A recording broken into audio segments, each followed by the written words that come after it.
Hello friends, कैसे हो आप सब। उम्मीद करती हूँ कि आप सब लोग बहुत अच्छे होंगे। अन्नपूर्णा दिव्य चैनल में एक बार फिर से मैं दिव्या आप लोग का बहुत बहुत स्वागत करती हूँ।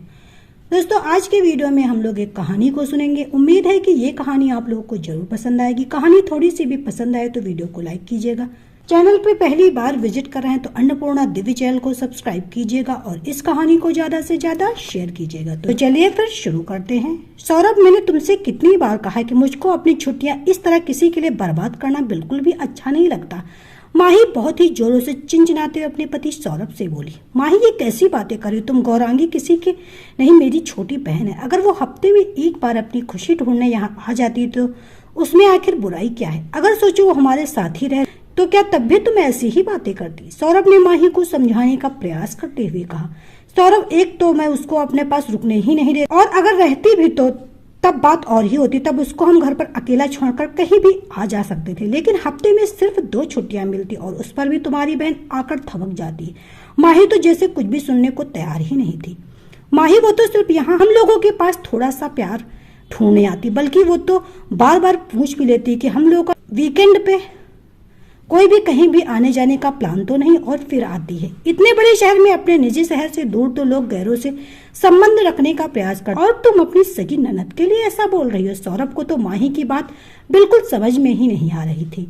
सौरभ, वो तुमसे पूछती, अगर मुझसे पूछे तो मैं सचमुच कोई ना कोई बहाना जरूर बना दूं। वो भी नौकरी पेशा है, उसको भी तो हम लोग की प्राइवेसी के बारे में सोचना चाहिए कि नहीं। माही का पारा सचमुच बहुत हाई लग रहा था। खैर, सौरभ ने उस समय माही से बहस लड़ाना उचित नहीं समझा, क्योंकि गौरांगी को फोन किए काफी देर हो गई और वो किसी भी समय आ सकती। सौरभ बिल्कुल भी नहीं चाहता था कि गौरांगी माही की बातों को सुन ले। असल में सौरभ की शादी मनपसंद शादी और उसने अपने ही ऑफिस की सहकार्यत माही से शादी करने के फैसले से अपने मम्मी पापा को फोन के द्वारा अवगत कराया, क्योंकि वो नौकरी के सिलसिले में अपने घर से काफी दूर चेन्नई में रहता था। सौरभ बेटा, जब से तुम्हारी नौकरी लगी तब से तुम्हारे लिए जैसे रिश्तों की भरमार लग गई। तुम जल्दी से शादी के लिए हाँ कर दो। अगर तुमने खुद ही कोई लड़की पसंद की हो तो वो भी बता दो, हम लोग सहज स्वीकृति दे देंगे। अनुराधा ने बिना किसी लाख लपेट के कहा, क्योंकि इस जमाने की वो पढ़ी लिखी समझदार महिला थी और पति सुभाष को भी इस बात से कोई आपत्ति नहीं थी। तो उन्होंने अनुराधा की हाँ में हाँ मिला दी। हाँ भैया, सही बात। आपने अगर सचमुच हमारे लिए भाभी जी पसंद कर लिए तो फटाफट फोटो भेज दीजिए। तभी पीछे से छोटी बहन गौरांगी बोली, जो कि खुद बीटेक कर रही थी और उसका अंतिम साल था।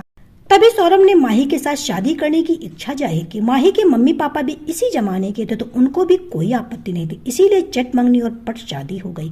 माही ससुराल में 10-15 दिन रही और फिर सौरभ के साथ वापस चेन्नई आ गई। फिर दोनों ही अपनी निजी जिंदगी से संतुष्ट थे। सौरभ बेटा, बहुत बड़ी खुशखबरी है। एक दिन अनुराधा का फोन है और वो बहुत चहकते हुए सौरभ से बोली, अच्छा मम्मी बताइए आखिर क्या बात है। सौरभ ने भी खुश होकर पूछा, क्योंकि वो जानता था कि अगर मम्मी इतनी खुश हैं तो जरूर ही कोई खास बात होगी। तुम सुनोगे तो तुम भी खुश हो जाओगी। तुम्हारी लाडली बहन की नौकरी भी चेन्नई में लग गई है। अनुराधा के शब्दों में सचमुच बहुत ही ज्यादा खुशी छलक रही थी। अरे वाह मम्मी, ये तो आपने बहुत ही अच्छी खबर सुनाई। मैं अभी गौरांगी से बात करता हूँ। सौरभ ने गौरांगी से बात करने के लिए अनुराधा का फोन काट दिया। बड़े चहक रहे हो मम्मी से बात करने के बाद, कोई खास बात है क्या। माही ने सौरभ को बहुत ज्यादा खुश देखकर पूछा। हाँ माही, सचमुच बहुत खुशी की ही बात है। गौरांगी का भी कैंपस सिलेक्ट, और उससे भी बड़ी खुशी की बात है कि उसकी भी नौकरी चेन्नई में ही मिलेगी। सौरभ ने खुश होकर कहा।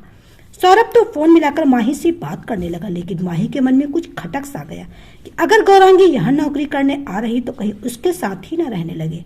लेकिन खैर, उसकी कोई नौबत नहीं आई, क्योंकि गौरांगी का ऑफिस उन लोगों के घर से बहुत दूर। तो खुद गौरांगी ने सौरभ के कहने के बावजूद भी उसका ऑफर ठुकरा दिया। लेकिन गौरांगी हर वीकेंड पर भाई भाभी के बीच खुशियों को ढूंढने चली आती है।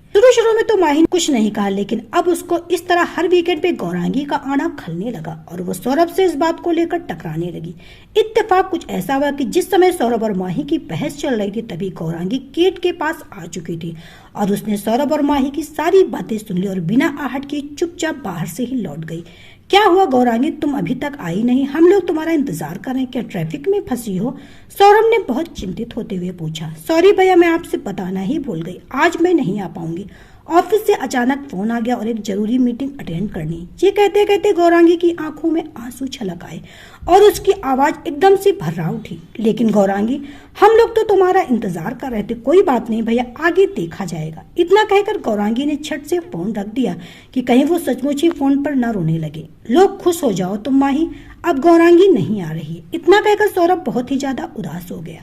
और उसी दिन शाम को, सौरभ आज तुम्हारी बहन आई और दरवाजे पर से ही वापस क्यों चली गई? मैं छत पर थी इसलिए मैं उससे कुछ पूछ ही नहीं पाई। क्या तुम लोग उस समय घर पर नहीं थे? सौरभ के घर के सामने वाली मौसमी आंटी ने उससे पूछा। हाँ आंटी, हम लोग बाहर गए थे। गौरांगी से भी कहा है रुकने के लिए, लेकिन वो पास में ही रहने वाली अपने एक दोस्त के घर चली गई। सौरभ ने झट से बहाना बना दिया क्योंकि वो नहीं चाहता था कि घर की बात बाहर तक जाए। माही, गौरांगी दरवाजे तक आई थी और उसने तुम्हारी सारी बातें सुन ली और बाहर से ही वापस चली गई।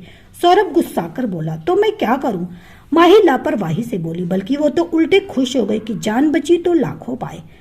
गौरांगी, तुम घर के दरवाजे तक गई और बिना अंदर आए वापस क्यों चली गई? सौरभ ने गौरांगी से झट से फोन करके पूछा। बस भैया, पता नहीं क्यों, कुछ अच्छा नहीं लगा, इतना जल्दी से फोन रख दिया। और दूसरे ही दिन सौरभ गौरांगी के पास उसके पास चला गया। गौरांगी पीजी में रहती थी और थोड़ी देर उसके पास बैठकर समझा बुझा कर चला आया। और उसके बाद अब तो 2-3 वीकेंड बीत गए, लेकिन हर बार गौरांगी ने कोई न कोई बहाना बना ही देती। हालांकि जब गौरांगी आती थी तो माही को बुरा लगता था, लेकिन अब उसका ना आना माही को भी परेशान करने लगा। क्या तुम फिर आज नहीं आ रहे? आखिर कितना काम हो गया अचानक तुम्हारा? सौरभ बहुत परेशान होकर गौरांगी से बोला। सौरभ, आज हम लोग गौरांगी के पास चले। माही ने जब सौरभ को इतना परेशान देखा, क्योंकि जब से गौरांगी घर नहीं तब से सौरभ बहुत ही ज्यादा परेशान रहने लगा। और स्वाभाविक भी, एक शहर में रहते हुए उसकी बहन उसके पास नहीं आ रही। क्या कहा तुमने कि तुम चलोगी गौरांगी के पास? तुमको ही तो उसका यहाँ पर आना बिल्कुल भी अच्छा नहीं लगता था। सौरभ आज पहली बार बहुत ज्यादा चिढ़कर बोला माही से। सॉरी सौरभ, मुझे माफ कर, मैंने सचमुच बहुत बड़ी गलती कर दी। लेकिन जब मैं कल अपने मायके गई और भाभी के भैया के साथ ये बहस होते देखी कि मैं अक्सर ही बिना बताए मायके क्यों पहुंच जाती हूँ, क्योंकि माही का मायका भी उसी शहर में था, तब मुझे महसूस हुआ कि ऐसे ही मैंने भी तो गौरांगी के साथ किया। उसको सचमुच कितना खराब लगा होगा। आज माही की आंखों में अपने कृत्य को लेकर आंसू थे। ठीक है सौरभ, ठंडी सांस भरकर बोला। और शाम को माही सौरभ के साथ उसके घर पहुंची और उससे माफी मांगने लगी। गौरांगी, प्लीज मुझे माफ कर दो, मुझसे गलती हो गई। माही की आंखें छलक रही थी। भाभी, मैं तो बस 2 दिन के लिए मायके का एहसास ढूंढने आती थी, लेकिन शायद मैं गलत थी। गौरांगी भी परेशान लग रही थी। गौरांगी, मैं अपनी गलती मान रही हूँ। अब उस मायके के दरवाजे तुम्हारे लिए हमेशा हमेशा के लिए खुले रहेंगे। माही गौरांगी को कसकर अपने गले से लगा लिया। थैंक यू भाभी। और गौरांगी भी माही से कसकर लिपट गई और पास ही खड़ा सौरभ सोच रहा था कि अंत भला तो सब भला। तो दोस्तों, ये कहानी आपको कैसी लगी हमें कमेंट करके जरूर बताइएगा। उम्मीद है कि जरूर पसंद आएगी। कहानी थोड़ी सी भी पसंद आए तो वीडियो को लाइक कीजिएगा।